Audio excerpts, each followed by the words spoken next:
You're listening to The Secrets of Star Trek, where we discuss the hidden layers and deeper meanings found in all the Star Trek TV series, movies, and more. And today we're discussing, well, at the time, the latest episode of Star Trek Strange New Worlds, Charades.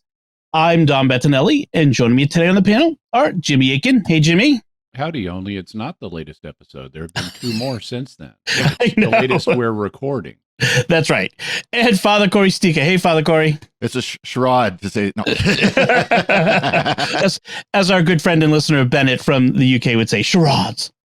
Be sure to stick around to the end of the show, folks. We have accumulated a good deal of listener feedback that we want to share with you. And I want to remind you to follow The Secrets of Star Trek, whether it's an Apple podcast or a Google podcast, Spotify, TuneIn on your favorite podcast app, or it turns out this has become a very popular way of watching and listening to podcasts, YouTube, at youtube.com/StarQuestMedia, where you should hit the bell to get notifications of the things you've subscribed to, because that's the way YouTube works.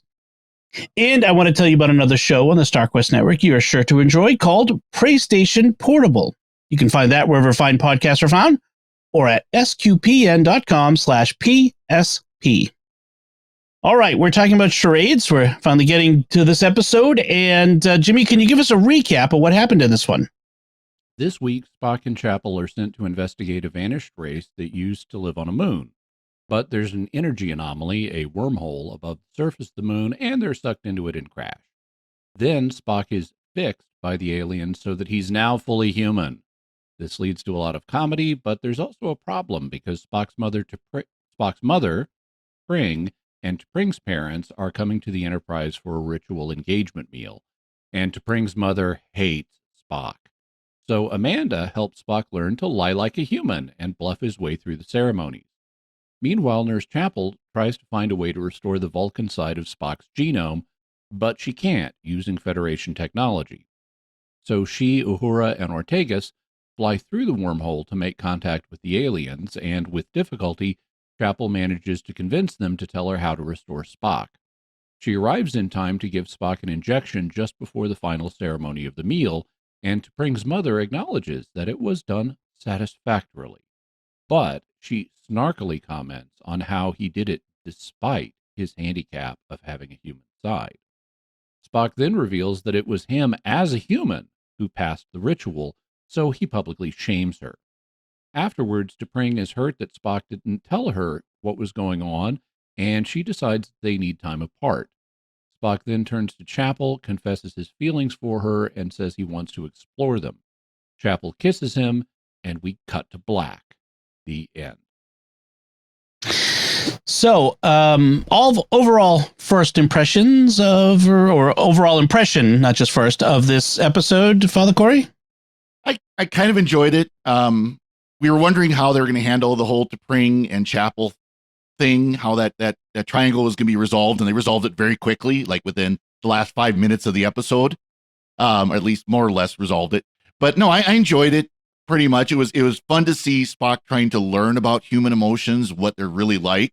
I like the comparison with, being a teenager where your emotions are all over the place, of course, being really hungry and yeah, everybody who was a teenager remembers that. Yeah. No, it was enjoyable. It was interesting. It was great to see Amanda, the same actress playing Amanda again. It was great to see her, and I think she was probably one of the better of the guests from this. So no, I enjoyed it.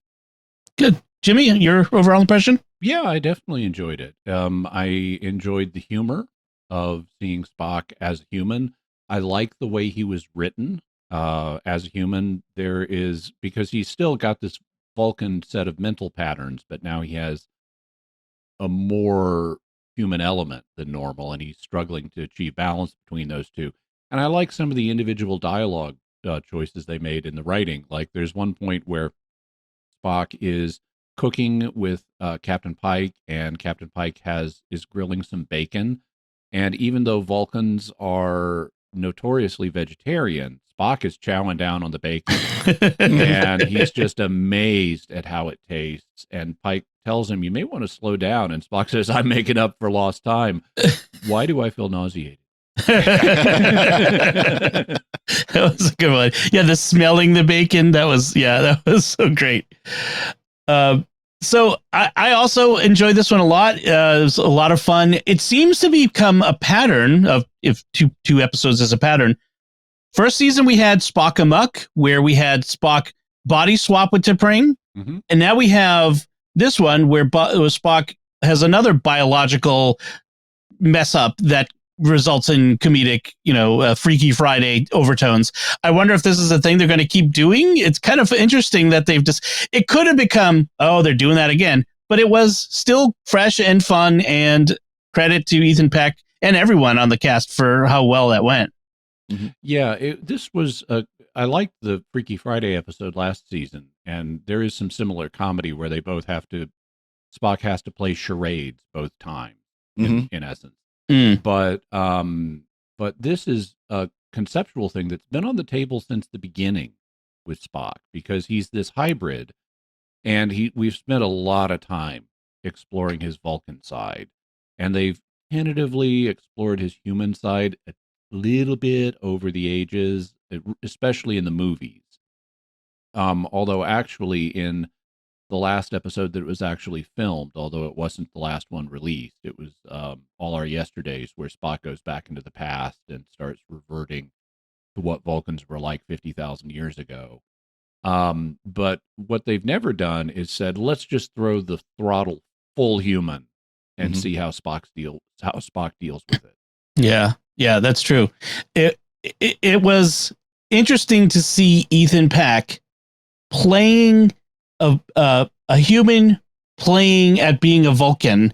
I mean, there was sort of meta on several levels to see this, even down to the costuming. How do we make the ears that we work so hard to make look real, make them look kind of fake, but enough to pass? I mean, there was some very subtle work going on all over this episode. It was a lot of fun. We should probably explain a little bit more about why Spock ended up this way for people who haven't seen the episode. So Spock and Chapel crashed when they went through the wormhole, and Spock, because of his Vulcan constitution, decided to angle the shuttle shields to protect Chapel. And we didn't know this at first. This is something the aliens told us later, that he had done that, and he thus sustained more damage from the radiation and from the crash than Chapel did. And they kind of, in repairing him, they not only repaired him and Chapel, they repaired the shuttle and deep cleaned it, apparently. And in reading his genetic code, they found he was a hybrid, and assumed that he needed to be fixed based on Chapel's human genetic code. So they basically turned him full human, and it was because of weird alien logic they did that. Right. So Chapel. So let's talk about the Chapel Spock relationship here. So we've kind of been building over the season, and since last season, this idea of this romantic tension between them, and the growth of these feelings between them. And there was this awkwardness with them. And in fact, at the beginning of this episode, Chapel is thinking of leaving the ship to go do a fellowship on Vulcan. So they make a big deal out of it in archaeological medicine for the Vulcan Science Academy. Right. And I was thinking about this as I was watching. It's interesting, in Star Trek, for us, archaeology is primitive. We're examining primitive cultures and learning what they knew, and learning about human history. But in Star Trek, archaeology is sometimes about learning about advanced cultures and that existed before. And I thought that how interesting that is to think of that in a different perspective. How archaeology can be about recovering something we haven't even learned yet. Well, and we have kind of something like that going on today, where there's the Roman concrete that we've been studying for years, and they've actually figured out how it can repair itself. That it actually, as part of how I can't remember the specific details, but there's basically clumps of lime inside the concrete, and when the concrete cracks and then water gets in there, if that lime fills in, and the concrete basically restores itself. And that's how you get things like the Pantheon that's existed for 2,000 years and more. Right. We also have modern medicine is looking to traditional medicine in different parts of the world for botanicals and things like that may actually have therapeutic effect. There's a lot of hope that various botanicals, for example, from the Amazon rainforest, may have medical applications that are actually useful. In a science fiction context, it's like on Babylon 5, where you have interplanetary expeditions that goes to alien worlds that are dead to study the technology of the alien races that used to live there. Right. Yeah. And that's how we got the shadows. Yeah. Speaking of the Roman concrete, there was a recent episode of another StarQuest Network show called Let's Science that talked all about that. So you should go and check that out. sqpn.com/science. One of the things that comes up as Chapel is preparing, and Mbenga is helping her prepare, is he asks her about Corby's principles of archaeological medicine. Is that, do you think, a reference to Roger Corby, who is Chapel's fiance in TOS in the original series, or ex-fiance? I would guess so. I'd have to go back and check that that episode to see if there may even be a more direct connection. They have in that episode, What Are Little Girls Made Of? They may have said that Corby was doing archaeology or archaeological medicine or something like that when he found the androids. Right. Because the Memory Alpha says it connects it to that Roger Corby and that sort of thing. So interesting. There's also callbacks to other things. One of the things they established in like the first or second episode of Star Trek Enterprise was that Vulcans, especially Vulcan females, have a more sensitive sense of smell. And in this episode, and they don't find humans smell particularly appealing. And so Spock reveals that he's using nasal suppressants in an early scene. And later, after he turns human, he's like, "Do I smell more human?" And then I believe T'Pring's mother also makes a comment along these lines. Right. Yeah. She's walks into Pike's room, and of course she's naked about everything. I mean, absolutely everything is naked. There's nothing good.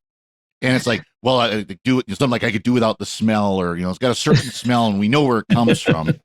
Right. And she mentioned in her husband, who's kind of, to say the least, beat down by her.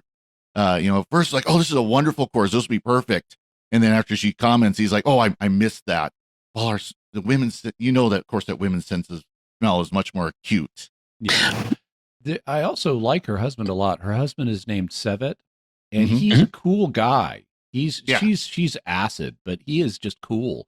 He's very appreciative. He's very happy. He's enthusiastic about Captain Pike's Vulcan cooking. He wants more of it. Yeah. He's just a relaxed guy. And I developed a theory about him. I've mentioned on the show before that, on this show, that one of the things that the actors do who play Vulcans, now the bad ones, just play them like robots. And the good ones play them like they're suppressing emotion, which is typically anger, frustration, irritation, things like that.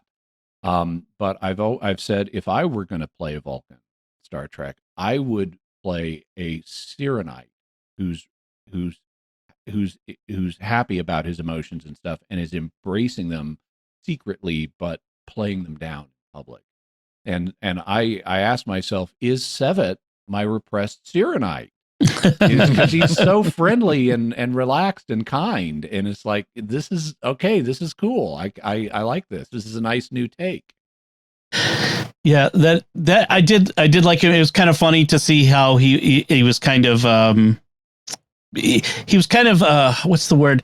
He would counterweight to his wife. Yeah. He was, but he would say, "Oh, this is awesome," and then she'd say, "No, it's terrible. You're right. This is terrible." Oh, he was such a very, very milquetoast character. That's the word I was looking for. Milquetoast character. So the other thing I thought was interesting about this is he also barbs her on occasion. Gives her a little payback, especially at the end, in the resolution. I want to talk a little bit more about Ethan Peck's portrayal of Spock, because it's such an important character. I've realized that the difference between this Spock and the Leonard Nimoy TOS Spock is age. Mhm. He's really playing him as an immature character, and that's what though, and that really opens up the subtleties of Ethan Peck's performance, which I think is over time is better and better, and I really enjoy seeing him exploring as a somewhat less mature Spock, and this sort of stuff coming out, and watching how this contributes to making the Spock that we've always known. And I really like that, especially in his dealing with human relationships and the tricks of it, and the scenes where we have the contrast of the scene with it where he's his Vulcan, human self, and then when he's his only human self in different social situations, and it's amusing to see those differences being played out. I thought that was a lot of fun. Well, it definitely seems like they're trying to bridge that gap between the Spock of the cage and the Spock of TOS. I mean, that they're trying to develop that character to that level. So does that mean throughout Strange New Worlds we're going to see him becoming more Vulcan as we go along? More the character we expect to see from TOS and beyond, or I'm be interesting to see how they play that. I don't know. One of the things Leonard Nimoy has commented on is that in the early episodes of TOS, he didn't have his Spock character down yet as unemotional. He had this, what Leonard Nimoy referred to as his first officer mode, where he's like barking orders and shouting at people. Very shouty. And so they may not feel the need, given the where he is in the cage and where he is in the Corbomite maneuver. They may not feel the need to make him super Vulcan. But we do have some additional discussion of that issue in an upcoming episode that has already been released at the time we're recording this, called Those Old Scientists. So we'll be getting to that soon. Yeah. That has developed since this episode. So we have the Spock has to perform as a Vulcan for this ceremony, this engagement dinner, because Vulcans love their intricate ceremonies. And so Amanda shows up, and she's going to teach Spock how to lie. Like a human. Like a human. I've neglected my duty for too long. I'm now going to teach you how to lie like a human. Because let's be honest, Vulcans lie. they've always lied. They just call it other things. They don't lie like I exaggerate. Exactly. Well, they even kind of say that you find lying difficult. Vulcans find it difficult to lie, which is a change from the Vulcans never lie, but that just means that maybe Vulcans were stretching the truth when they're saying Vulcans never lie, or I was unexaggerating. I was exaggerating. Yeah. It may be more of a perception than that Vulcans never lie, and they choose not to undeceive people on that point because it would be embarrassing. Yes. But that one of the things that does is that leads to a great scene where the crew are helping Spock learn to lie, and they give him this Vulcan acting lesson, and it's like, say it flatter or robotic. Yeah. I love that scene. It was so funny just watching everybody try to teach him, because the way we behave is intrinsic to us. It's natural. It's habitual. We don't think about how, if we have, say one of us had some sort of accident that bonked us in the head and changed our personality. If we wanted to behave like we used to, it would be really hard to do, because how did I behave then? I don't remember. Well, I'm just me. Even says, do I sound like that? And of course, I'll shout at him, yes. Yeah. Of course, is Spock, I mean, this is overused term, and I know it's a technical term, OCD, or overly fastidious, shall we say, especially with regards to Sam Kirk. Yeah. Yeah, he does have obsessive compulsive personality tendencies, which is not the same as obsessive compulsive disorder. Right. Right. I think we use that too often as a shorthand for obsessive compulsive tendencies, which is because he gets so mad at Sam for not cleaning up his mess, which, anyone who's ever had a roommate knows how that can be.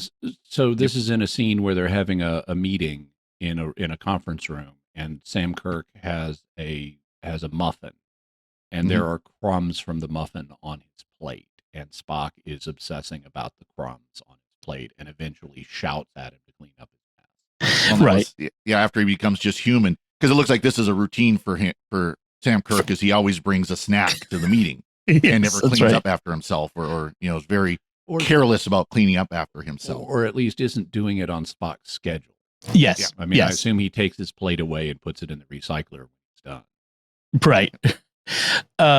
So, of course, in this sort of thing, there has to be, the ticking clock. That's the usual dramatic device that we have. And so there's a time limit, 24 hours, of course, until his genes are set, because that's how genes work. And they can't change it back. And so Christine is under pressure to find the solution for Spock. And so she has to take an insane risk to save him.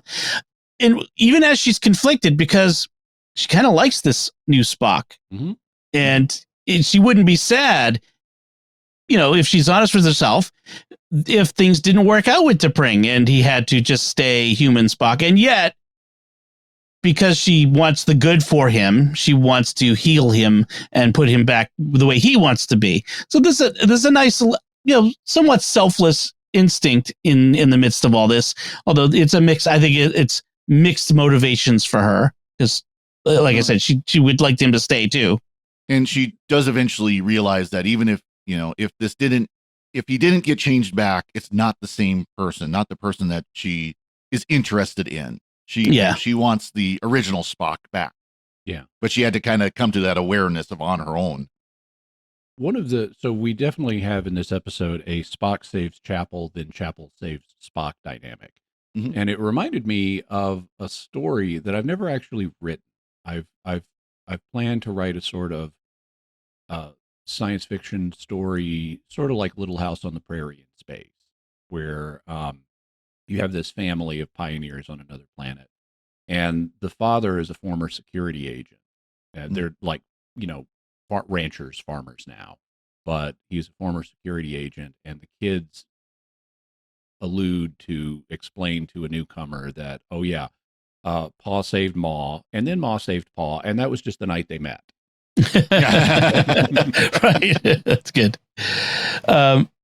So, and then we have these alien race that started this all off, the Kirkovians, who were thought to be extinct, have died off, but have just moved on to a new mode of being, apparently, in another dimension. And they have a standard customer service line, just like the ones on Earth.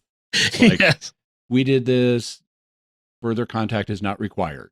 And then when they keep banging on the door, it's like, this is irregular. A complaint outside the response period. Yeah. it's like a species of bureaucrats. Yeah, your warranty is expired. I'm sorry. Well, the only reason why they knew that this race had healed them and fixed up the shuttle and everything was because they actually left their business card. Right. Yeah, you're welcome. We fixed you, and no further contact is necessary. Thank you very much. So I do like how they're basically energy effects. And of course, the energy effects look better than the energy beings on the original series did. Sure. But I like how they introduce alien qualities to them. Like the Kirkovian they initially talked to is named Yellow. And then later they talk to another Kirkovian named Blue. Right. And is Yellow back there? Could we get doing the talking to Blue? Could we get Yellow up here? Because he seems a little more friendly. So Jimmy, you didn't like the glitter suspended in water effect that they would do for the original series energy effects? It was a little less advanced. They didn't have CGI in 1967. Yes. Yeah. So.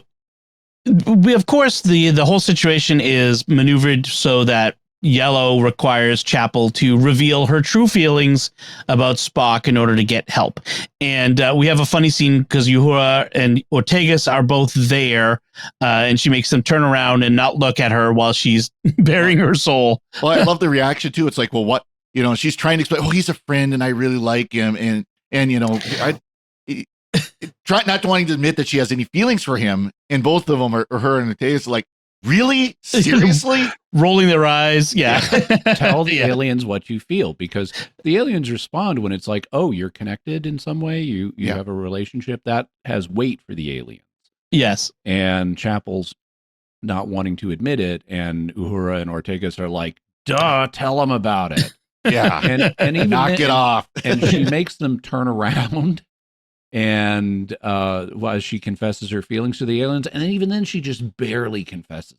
Yeah. Right. It's so understated. So the Vulcan ritual had 3 parts. But the First one, you got to pick up a scalding hot teapot and pour Yes. out of it.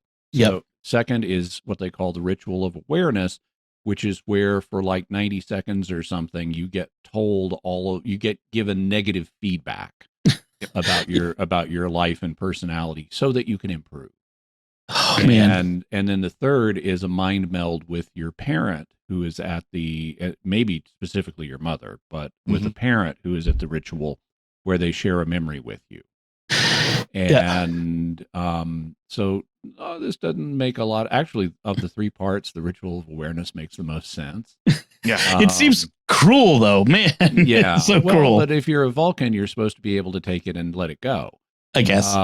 I was struck by the scalding hot teapot because when Spock initially is practicing for this with Amanda, he puts his hands on the teapot and instantly yanks them back. And she says, "Come on, dear, I've been doing this for years. Watch." And she then does it. Yeah. And she says, "I've learned to suppress my pain."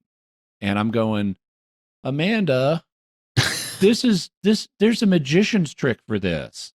You can insulate your hands.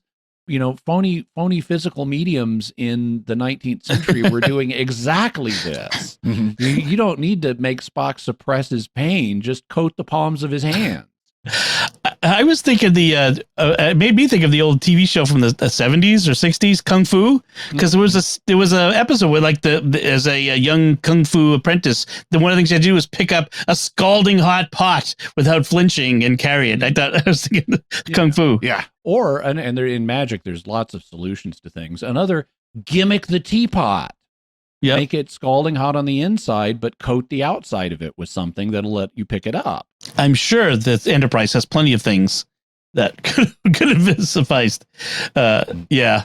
Plus, you may suppress the pain, but you're still causing damage. Like the pain is an indicator of damage. So, well, and they even show that where after he does the teapot, and of course, all but drops it back on the flame, and then T'Pring grabs his hand and he winces in pain. Yeah, right. There's also Spock. The one that Spock has the most trouble with is the ritual of awareness, and this one's interesting because so T'Pril, that's T'Pring's mother, really reads Spock the riot act. Telling him how lousy he is as a Vulcan, and he then goes to the bath. He says, I must go to the bathroom now. And he gets up and he goes to the bathroom and screams. And so I thought, it's a little over the top, but given the fact that Ortegas in a conversation with him said, you're basically like a human teenager now. That made more sense for me because as an adult, I'm used to people saying negative stuff about me all the time. That's, it's in comm boxes. And because no matter what you do, someone's going to hate it. And I don't take it personally. Even though they're trying to be personal and they're trying to hurt my feelings, it's like, I'm not going to worry about it. I got better things to do. I can just let it go. And in fact, I often don't even bother reading comm boxes. I will for things like Mysterious World, but other things, I why bother? If it's going to be in a negative environment. Like on Twitter, let's say, which is an extended comm box. And so if I see a thread's going negative, it's like, okay, I'm checked out of the thread, no big deal. But that's actually a mark of maturity, the ability to just let criticism go and not obsess about it. But Spock is an emotionally vulnerable teenager, and he hasn't learned the skill of letting it go. So letting him go off and scream can make some sense. Yeah. But I felt that, and maybe I'm an emotionally immature person, but when you've had a meeting, and I've had several as my time as a priest, where parishioners are basically yelling at you, and sometimes it's legitimate criticisms, things that I've made mistakes, things I've done wrong. Here's a hint: priests aren't perfect. We are human, and we do make mistakes. We do make bad decisions. But also when it's things that are criticisms that are not true. And I would argue that some of what DePrill said was just outright attack. It was an insult. It was not legitimate criticism against him.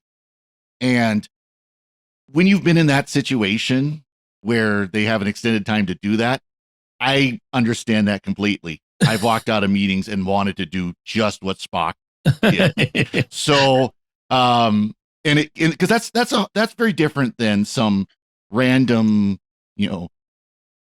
loser 1, 2, 3, 4 on the internet saying something, when it's somebody who, is whether you're connected to them emotionally or it's an extension to someone or something that you are emotionally involved in. Again, for me as a priest, to have parishioners doing this is a very emotional thing. Versus again, if somebody leaves a note on this YouTube video saying, "Oh, Father Cory, he's a blah blah blah blah." Like, now you've done it, Father Cory. Yeah. Well, that's the thing is, I think a lot of it's personality driven, and Spock's personality is raw and fresh and new. And I think the closer someone is to you, the more such things can cause. I try not to take offense to people on the internet. But, sometimes husbands and wives have discussions and I go in the other room and, do the virtual equivalent of screaming into a pillow, perhaps. But so I think it's true. It's part of it's about emotional maturity, and part of it is just, a natural human reaction. Yeah.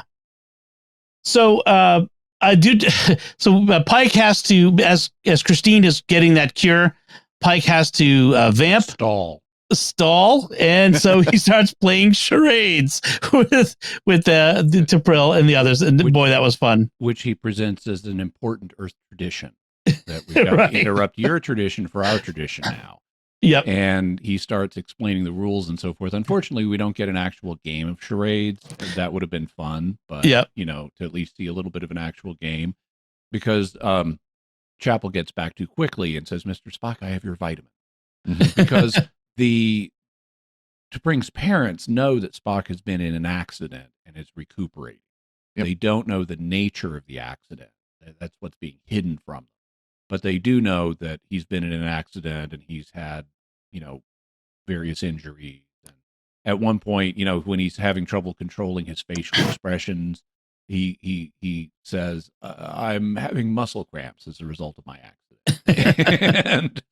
and she keeps needling him, and he winces even more. It's like the muscle cramps are getting worse.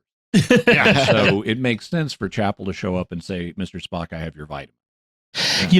I wonder if that's a bit of a callback or a reference to Amok Time, when McCoy has to give Kirk the triox compound, which is really a knockout drug, to end the combat. And it's sort of we have to keep doing surreptitious hypo sprays to save people from Vulcan rituals. So I thought that was a callback. I loved Savet's reaction though to the Charades. Yes. He was just like, he was all into it. He was ready. Yes. He was good to go. And even later on, he was like, "Is this part of Charades?" Yep. He was enthusiastic. He was enthusiastic for everything. Yeah. I really liked him. Spock and Chapel then go into a side room, and they're starting to confess their feelings for each other. And before Spock is about to say something dramatic, possibly even "I love you," she injects him in the neck.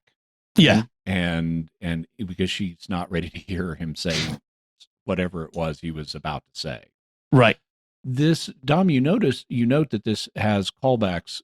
I mean, we've noted it has callbacks to other episodes. Two in particular that struck me were the Deep Space Nine episode, "You Were Cordially Invited," which is the one where Worf and Jadzia get married. Right. Before they can get married, the matriarch of the House of Martok Cyrilla shows up and has to give her approval to Jadzia. That's right. And since Jadzia is not a Klingon woman, Cyrilla hates Jadzia. And we have a similar thing where Jadzia has to pass through various rituals in order to appease Cyrilla and let her join House Martok. And so it's very much like that, where you have T'Pril in the role of Cyrilla. And there is even a physical ritual that Jadzia had to do that involved like holding heavy objects for hours while reciting stuff. Right. Also, there was a lot of similarities. Like one of the early stages was Jadzia had to make these special candles to honor Cyrilla's presence, and they were called Varhama candles.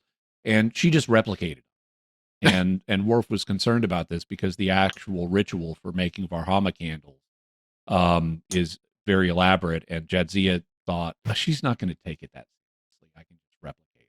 Did. And when Cyrilla sees them, she says, if you are going to make Varhama candles, you could at least make ones that are not such obvious fakes. That's right. That was a good episode. Speaking of the reactions to members of other species joining your house, this is yet an. Okay, go ahead. I'm sorry. There was another one I wanted to mention, which was a TNG episode of a Vulcan who is not in the right state of mind and needs help getting through a difficult situation. And that's Sarek, where because of his advanced erotic syndrome, Sarek is losing control of his emotions, but needs to go through a tense negotiation or a very, very delicate negotiation. And in the same way, Spock is not in control of his emotions and has to get through this very delicate negotiation of this ceremony. Right. This one played for comedy, that one for drama. Yeah. I was going to say that we have yet another example of Vulcan racism. Vulcans are they're very racist against humans. I mean, it comes up in several different ways. Racism against Spock because of his heritage, racism that Amanda suffered. T'Pril is just an awful person because she's so speciesist against humans. As Spock openly says in this episode, Vulcans are such jerks. They can be. I mean, we love the species as fans in many ways. Mainly, I think because of the particular characters that we like. I think, in general, speaking in general of the fandom. But Vulcans themselves, they can be kind of jerks, as including the jerk who was a jerk to Chapel, but refusing her, and her basically telling him, I just met with the Kirkovian species and got a lot of really great archaeological information. So I don't really need you guys actually to do any of that. Well, it was clear that he was brushing her off. I mean, because the first critique was that she didn't just directly quote basically him. That the source material for her paper wasn't directly quoted, which of course we would call that plagiarism is what he wanted. He wanted plagiarism in her paper. It wasn't just a quote. It was like, no, you did not use the exact words that was in your source materials. Yeah. Because it wasn't a quote. It was meant to be, she was just supposed to, her entire paper was supposed to basically be cut and paste from the original material. And that's what he wanted. Yeah. We were off for that. And then it was like, field work. Whatever. What kind of field work can you do? And then, of course, once he realizes, she actually met and convinced this alien race to give her ancient medical technology. All of a sudden, he was interested, and she's like, "You're not worth my time." She said, "You can read about it in my paper." Yeah. In that first critique that he had early in the episode, I had sympathy for because essentially he was criticizing her for not doing something that was not in the instruction.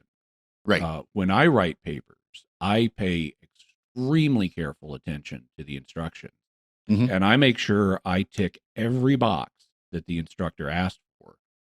But I have had instructors who have said, this was good. You ticked all the boxes, but you didn't go beyond that. So we're not going to give you an A on this assignment.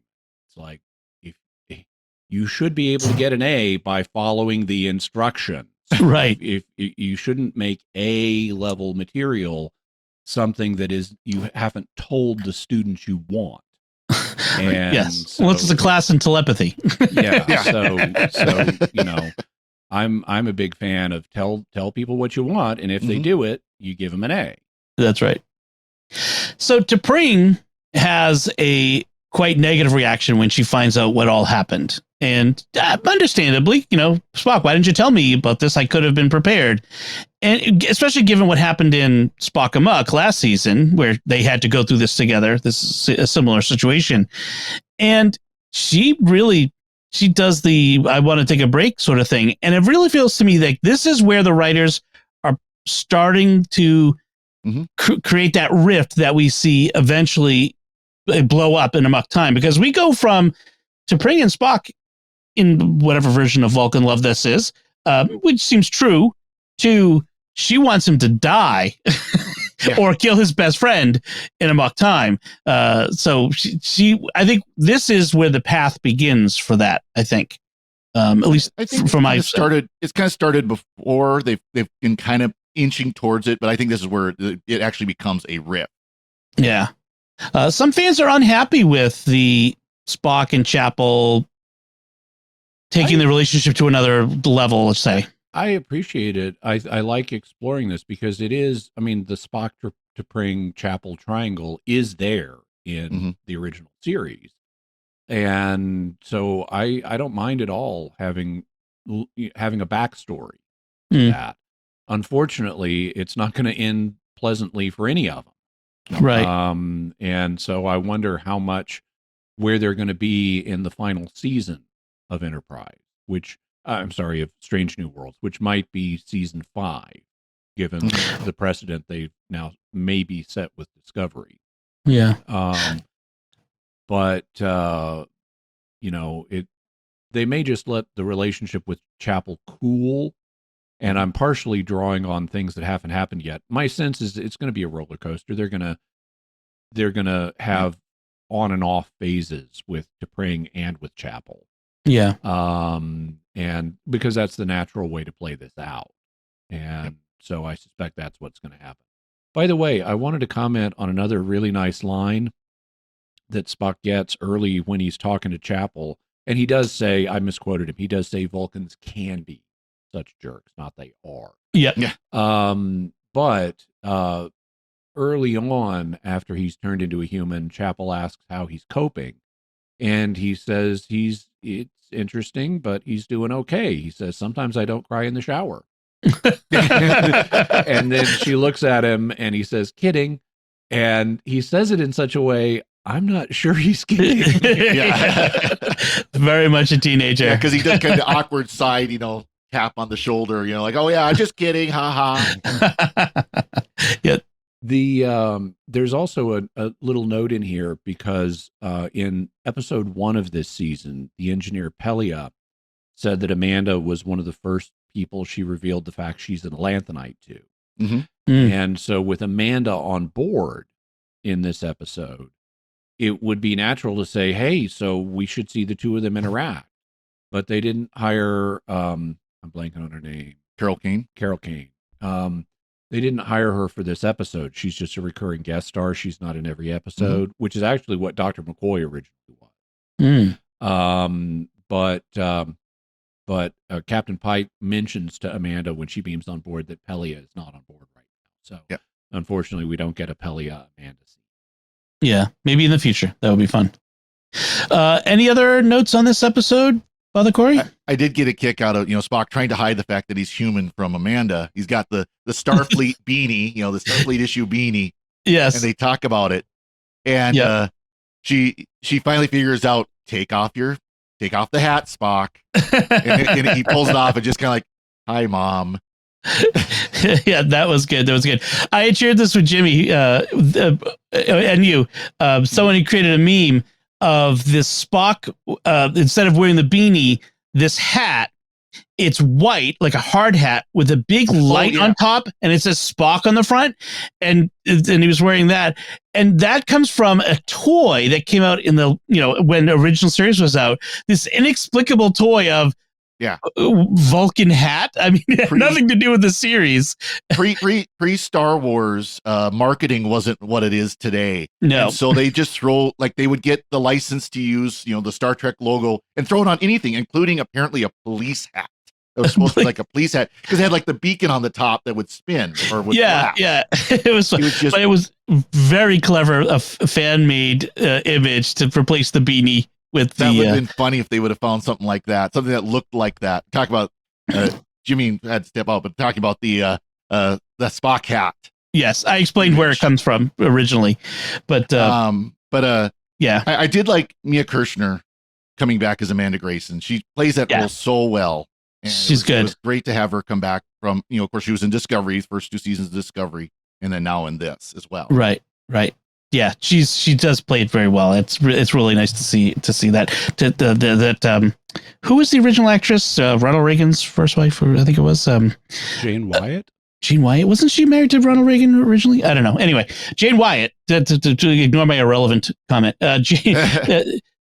I think it's a nice transition. It's always interesting to see how they recast these roles and the actors who take them up. And she does a great job of conveying Amanda's grace and aplomb and the ability to sort of fit into Vulcan society without giving up her humanity, without having to pretend to be Vulcan. So I really enjoyed seeing that.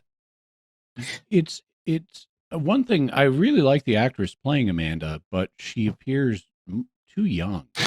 She's 11 years older than Ethan Peck. Yeah, and in the original series when she appears, she is a silver fox. Yeah, and that's only 5 years from now. Right. Yeah, there was some talk about Vulcans age differently, and Spock maybe looks younger or older, whatever. But yeah, Jimmy, do you have any final thoughts on this episode? Well, let's see. Spock is able. So once Chapel injects him, his Vulcanness does start returning pretty quickly. He is able. We learn in the anticlimax, we learn that he actually did pick up a memory from Amanda during the mind meld. So they weren't just faking that. She shared a memory with him of the first time that that Vulcan children asked him to play with. And so that was a nice memory. He can fit in to Vulcan society. You guys mentioned the silly hat line. Mm-hmm. There's also a line where it's announced that even though they've tried to put off the engagement dinner in light of Spock's accident, they're coming here. We'll have the dinner here. And he's like, what wonderful news. Yeah. And it's delivered as being very awkward, and it's nicely executed. Early on, when they're about to fall into the wormhole, Spock says gravitational radiation is heading towards us, and it's like, dude, that's gravity. If it can be conceptualized as radiation at all, and there's a question about that, as opposed to curved space-time. Anything that radiates from a source is radiation, and gravity radiates from objects with mass. So, dude, you're just saying the gravity's pulling us in.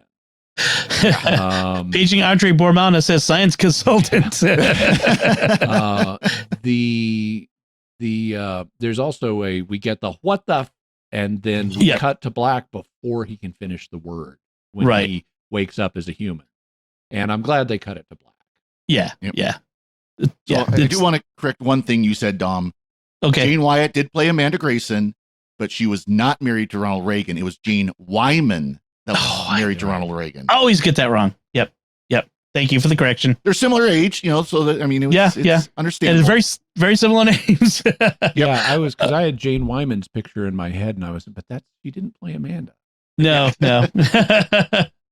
All right, so that's for our discussion for Charades, and we did have that listener feedback, so let's get to that now. On episode 268, tomorrow, Lollipop on YouTube wrote, "If I win the Powerball tomorrow night, Father Cory is getting a red Hellcat." Well, unfortunately, there's not one parked in my garage, so they must not have won the Powerball. Yeah, I mean, it's I don't know if they're from California or not, because that's what the ticket was sold. But there's still another chance, Lollipop, the Mega Millions, if you go out and buy one right away.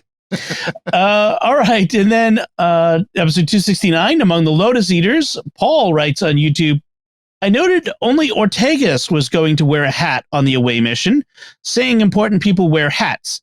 I think all the guards when outside wore metal helmets. I could be wrong, though. I wonder if that was a subtle hint the metal protects them from the radiation. A subtle hint that Ortegas was going to get them out of trouble?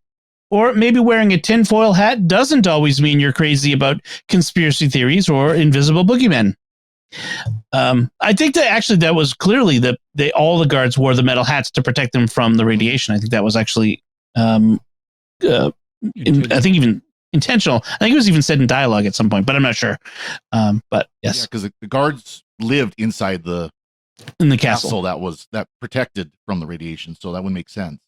Yeah, but yeah, it would be interesting if they hadn't cut Ortegas from the mission. She would have been the one saving them all from their memory loss. That didn't look like it was a metal lined fur hat. That's true. That might be the case. And then Kara on Discord, our Discord server, she writes, I enjoyed your discussion of the role of memory in forming us.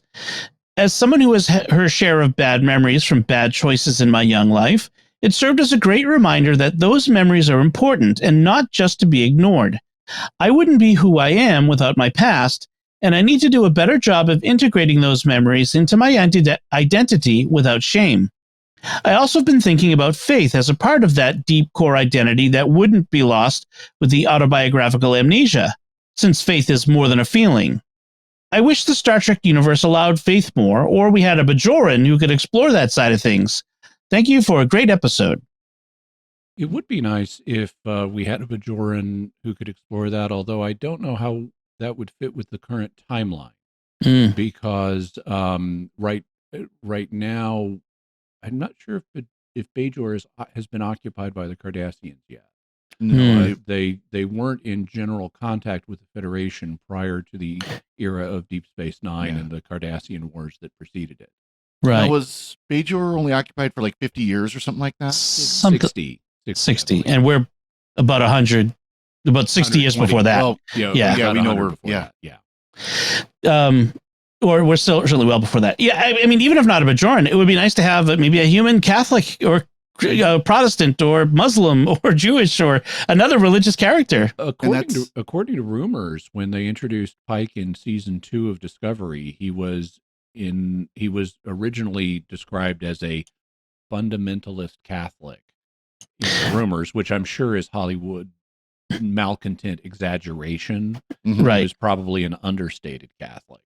Right. If the rumor is even true, but they did refer to him having a sister who was like a theologian or something. Yeah, it'd be nice to at least explore that. I mean, who knows how well they would do, but that's one thing, for J. Michael Straczynski being a staunch atheist, he did a really good job in Babylon 5, bringing that element in, bringing the faith in. There's season 3 had the Trappist monks from Newham Mowbray Abbey. Who came to the station and were a part of that, regular part of the episodes. Oh, so, it was in one of the Babylon 5 spinoff movies, we have an exorcism on the station. It's really Asmodeus. First season, we had what's her name? The first officer, who's Jewish, Russian.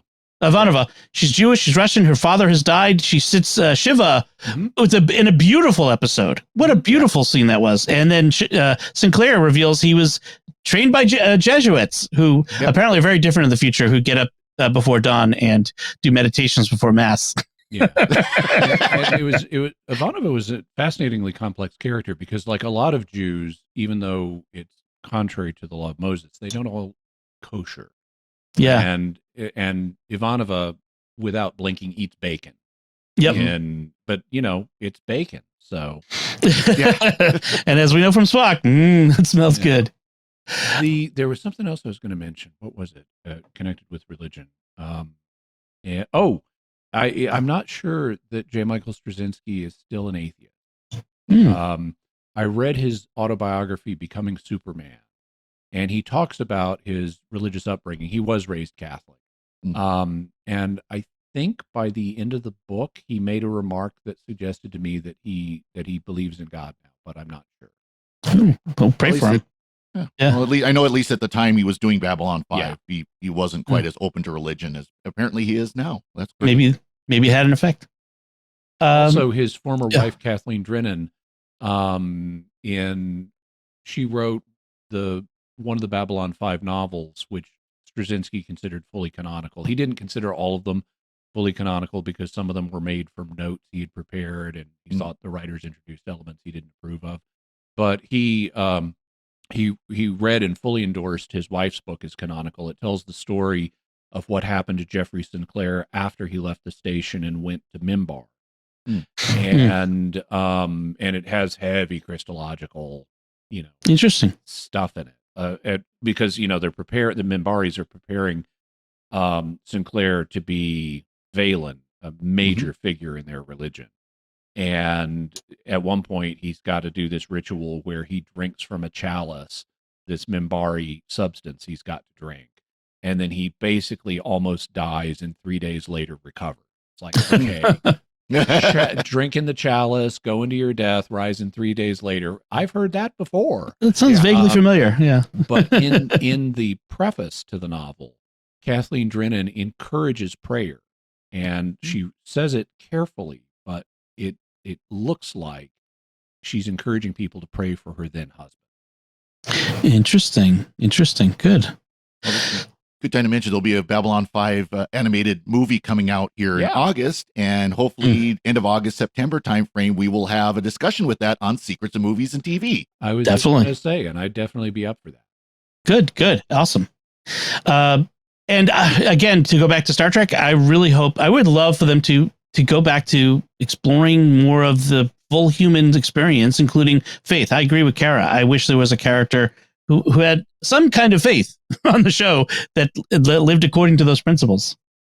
Finally, Brian, via Patreon, writes, the Kalar in the cage was neither Ted Cassidy nor Richard Kyle, as we were discussing in our episode, but Mike Dugan. Richard Kyle was never in Star Trek, and Ted Cassidy, who was Lurch from the Addams Family, was in the Corbomite maneuver as the voice of Baylock's puppet, also What Are Little Girls Made Of as Rook, and was the voice of the Gorn captain in Arena. So I knew the first two of those. I didn't know the third. Yeah, I think that was actually an uncredited thing, but I think Memory Alpha has it. So, really kind of cool. Excellent. Well, thank you, everyone, for your feedback. We really appreciate getting that. And as we wrap things up. So like when the Gorn captain is talking to Kirk in the Universal Translator, Kirk speaks to him. He should have said, "You rang." Yes, exactly. All right. As we wrap things up, we want to take a moment to thank our patrons who make it possible for us to create the Secrets of Star Trek, including Timothy R., Ginny C., Brian V., Sebastian W., and Stephanie D. Their generous donations at sqpn.com/give make it possible for us to continue the Secrets of Star Trek and all the shows at StarQuest. And you can join them by visiting sqpn.com/give.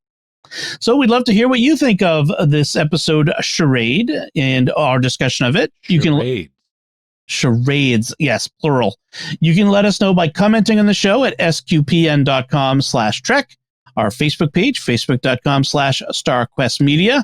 Send an email to trek@sqpn.com or visit our Discord community at sqpn.com/Discord. You can watch us on the Secrets of Star Trek on our YouTube channel at youtube.com/StarQuestMedia. And we'll be back next time and we'll be discussing the next episode of Strange New Worlds called Lost in Translation. Until then, Father Cory Sticha, thank you for joining me and sharing the Secrets of Star Trek. Thank you, Dom. Jimmy Akin, thank you as well. Thank you. And I just realized I don't think we explained the double entendre of the title this episode, because they obviously start to play a game of charades, but Spock pretending to be human is itself metaphorically a charade. So that's right. Those are the charades in the episode. And in Very the good. event, in Vulcan tradition, live long and prosper. And once again, I'm Dom Bettinelli. Thank you for listening to The Secrets of Star Trek on StarQuest, and remember, a Vulcan should have a more resilient bladder.